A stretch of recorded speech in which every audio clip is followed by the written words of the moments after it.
Today on Judge Faith, it's a tale of love and lies. Our relationship obviously started on a lie and ended on one.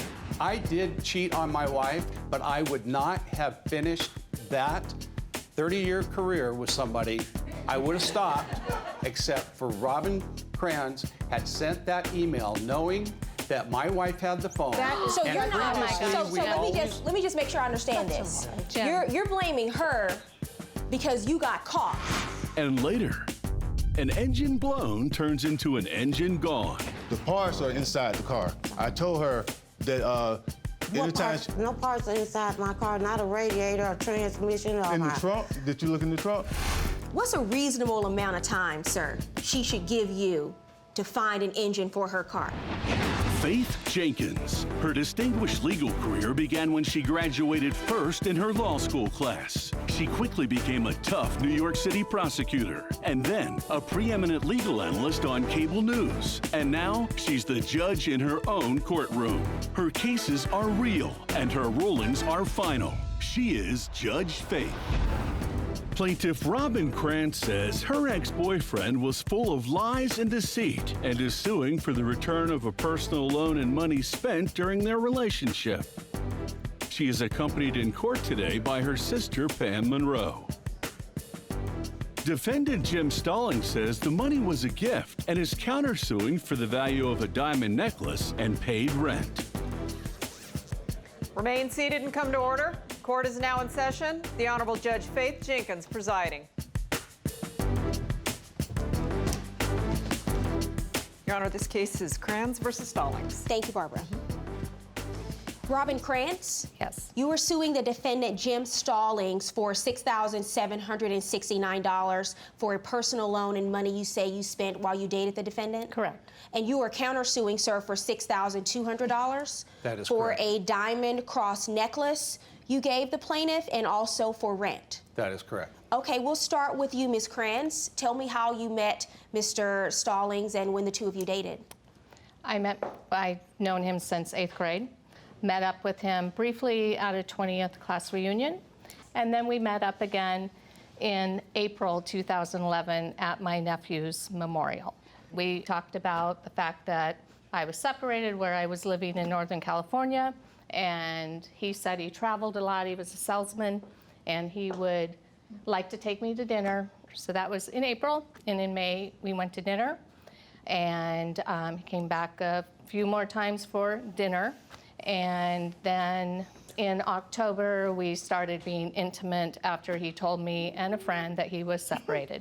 You were married as well? I was married as well, but you're still did married. not say I was separated. No. What I did say was I was living a separate life from my wife, and I was married. She wasn't aware of that. Were you living at home with your wife at the time? I was living in North Las Vegas, and my wife stayed in Southern California, and out of 2 years, she only came up to Las Vegas 10 times. So we were living separate lives. Got it. I never stated I was separated. Go ahead. In October, we started being intimate, and he was living in Vegas. I'm in Northern California. He went to Italy, and he told me to email him. So I emailed him on his personal email. Were the two of you dating exclusively we were dating at the time? Yes, okay. at that point in time, that is correct, except through the time that we were starting to become infatuated with each other, she would either call me or text me or email me on my work number or my work email address. The text was on my personal telephone. Why does that matter? Because I gave that to my wife because her phone stopped working. So I gave you her really my separated. I gave her my wife personal phone. Didn't know. And while about I'm her. away, she on purpose sends an email to Jim. my personal phone, and my daughter, 26-year-old daughter, on October 26th of 2011. Is trying to show her mom how to use the BlackBerry, and a message pops up from her to me. And shame on you. On December 21st, my wife filed for divorce. You're right, shame on me. Shame on you. That's the mistake I made. Shame on you. So an affair. Okay, so you're blaming her for your wife divorcing you? Absolutely. Yeah. And I say that is because I was married for 30 years. I did cheat on my wife, but I would not have finished that 30-year career with somebody, I would have stopped, except for Robin Kranz had sent that email knowing that my wife had the phone. So and you're not. previously So we let me just make sure I understand this. You're blaming her because you got caught.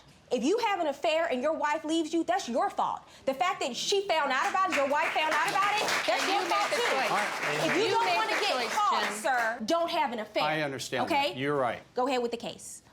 So our relationship obviously started on a lie and ended on one. And during this time, we moved into a home together and signed a lease agreement for 2 years.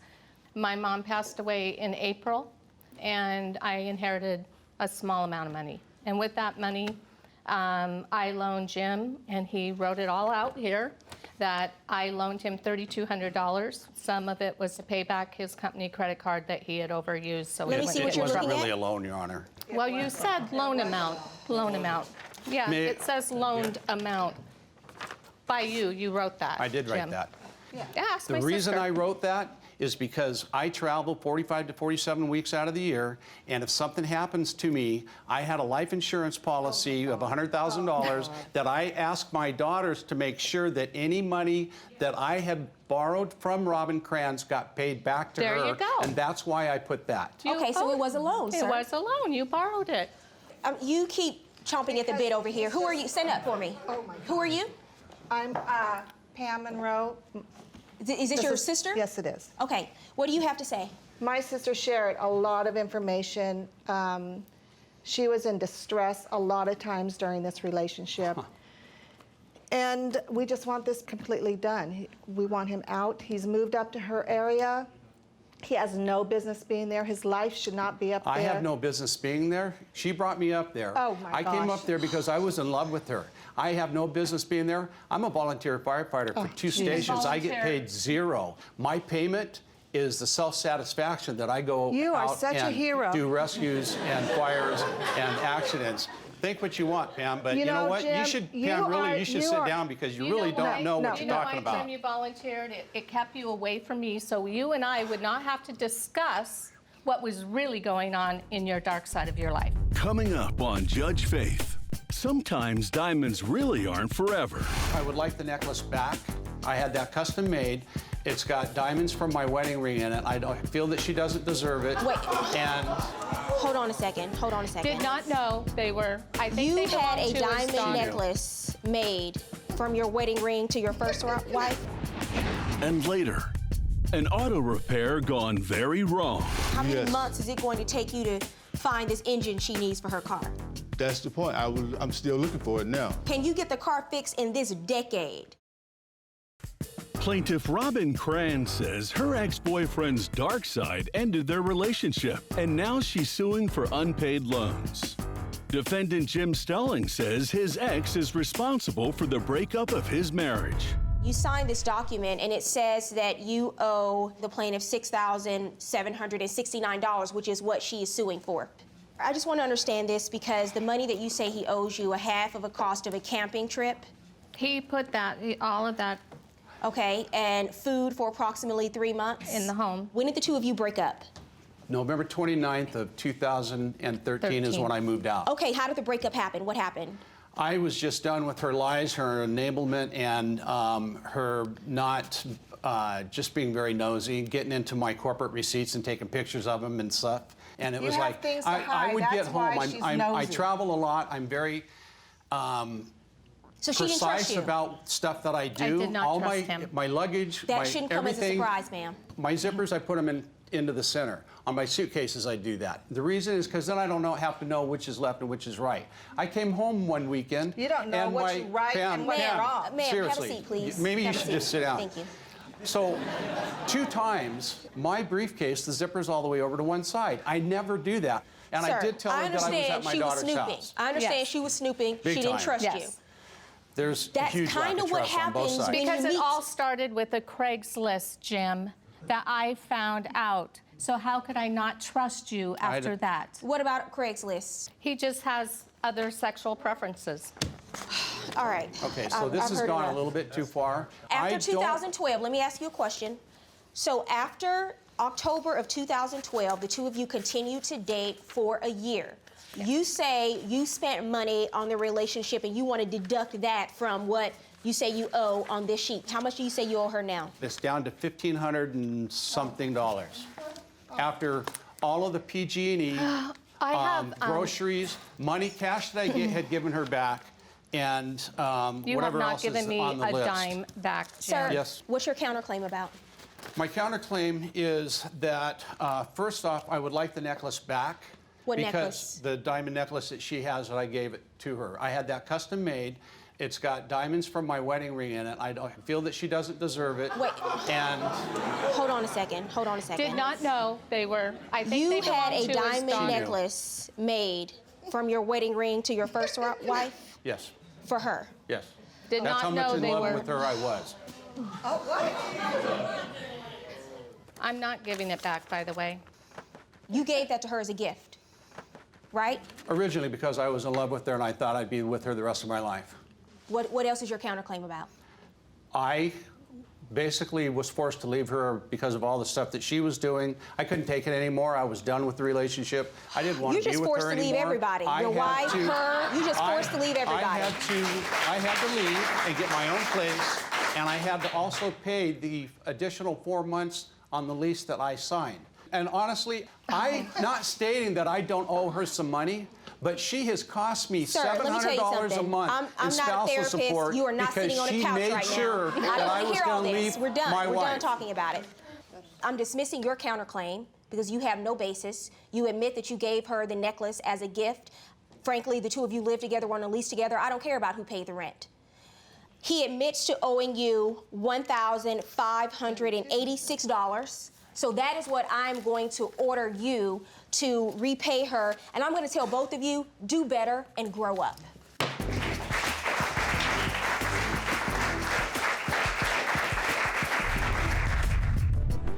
Plaintiff Wanda King is suing her former mechanic for a refund on a car repair and the value of her vehicle. Defendant Daryl Springer says he has been having trouble finding a new engine for her car. He is accompanied in court today by his wife, Kimberly Springer. Wanda King, Yes, Your Honor. you are the owner of a 2001 Ford Focus. Yes. And you hired the defendant to do some repairs for the car? Yes. Okay, why don't we start with you and tell me what happened? Okay. Your Honor, my 2001 Ford Focus broke down one evening after reaching my home, actually. I thought about a friend who had used Mr. Springer to repair her car, so she gave me his number, and I called him, and he agreed that he would look at my car and see if he could repair it. So I had Geico to move my car to his home. A couple of days later, I went over and talked with Mr. Springer, and he said yes, he could fix it. It was my motor. And he told me it's $1,300. He told me I would need to have the money up front, and I agreed to that. Okay, how long have you been in business, sir? Well, actually, I'm not in business. I just do it for friends and family, especially when with the price of things. I know it not a lot of overhead. I can give them a better price. Geico towed the car to your home. Yes, ma'am. You took Yes, a Your look Honor. at it, and Yes. what was your analysis of the problem? The problem with the car, it had blew a head gasket. Oil and water was mixing together, so therefore it wouldn't run. So She needed a new engine. she needed a new engine. Okay, and what was the price you told her? How much would it cost her to get a new engine? $1,230. She gave me $1,300. That's what she gave me. What month and year is this? This was August 2013. How long is it going to take you to make this repair?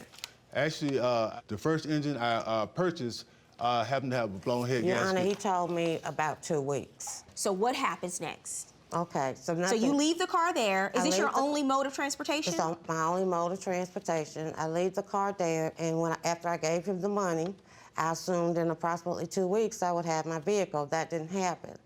So I called and went over and talked to Mr. Springer, and he explained to me that he had put a motor in, and that motor wasn't any good, and he would have to take that motor back and get me another motor. So I'm still thinking 2 more weeks. Well, didn't hear from Mr. Springer. So I went over about 2 months and said, I haven't heard from you, and I need to know what's going on with my car. And he said, well, I'm going to be honest, I haven't been able to find another motor. Said 2 months later? Next on Judge Faith, the engine is gone, but where's the rest of the car? I told him I was concerned that maybe he was pawning or selling the parts of my car. Yes, he took did. me into his work area, and he said, well, this is the radiator, and this is the transmission. Your parts are with the car. Plaintiff Wanda King is suing her former mechanic after waiting months for him to replace her engine. Defendant Daryl Springer says he was unable to find a new motor for the car. How were you getting around during this time? I'm still looking for a motor. Okay. I How were was you getting forced to around? I was forced to buy another car. Just didn't hear from Mr. Springer. And so finally I went out to his home and talked to him and said, I should be having to call you. You should be calling me. How much time has gone by at this point? This was after the first of the year. It's 3 months at this point. How many Yes. months is it going to take you to find this engine she needs for her car? That's the point. I'm still looking for it now. It's been over a year. Yes, the engine is hard. No joke, it's hard to find. By them making them two different type of engine, the newer type, I can find Ma'am, that would you all stand up, day. please? Come over to the lectern. How are you? I'm good. Are you familiar with your husband's work as a mechanic? Yes. Is he a good mechanic? Yes, he is. Does he usually take him a year to This fix is the only one cars? he's ever had a problem with. What's a reasonable amount of time, sir, she should give you to find an engine for her car? We did not have a set time, and after she had purchased the other car, I told her I'm still looking for this engine. Like I said. How long do you plan on looking? Like, can you get the car fixed in this decade?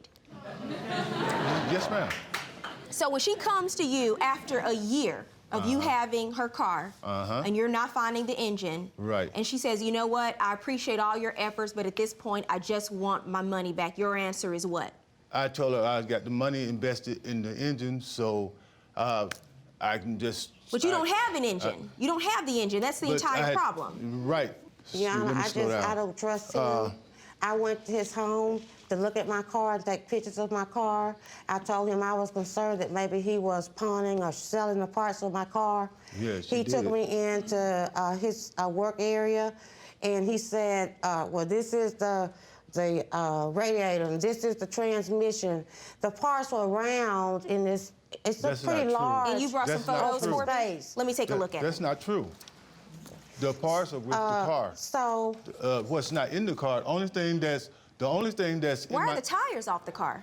I have to remove the transmission with the engine. The parts are inside the car. I told her that what anytime parts? No parts are inside my car, not a radiator or transmission or in the my... trunk, did you look in the trunk? And now, Judge Faith rules.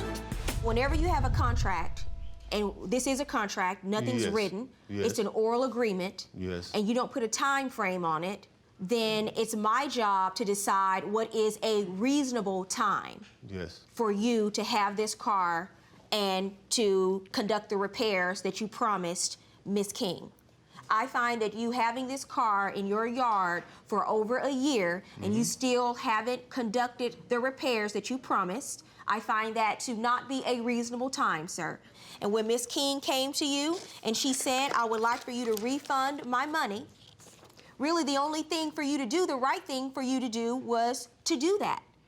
So I'm going to order you to return the money that she paid you to fix the car, $1,300. In addition, since you are now the new owner of a 2001 engine-less Ford Focus, I'm ordering you to pay her the value of her car, $1,272. So that's a total judgment in favor of the plaintiff, $2,572. Verdict for the plaintiff. Good luck. If you or someone you know has a dispute, don't take the law into your own hands. Let Judge Faith rule on it for you. To submit your case, go to judgefaith.com and tell us your story. See you in court.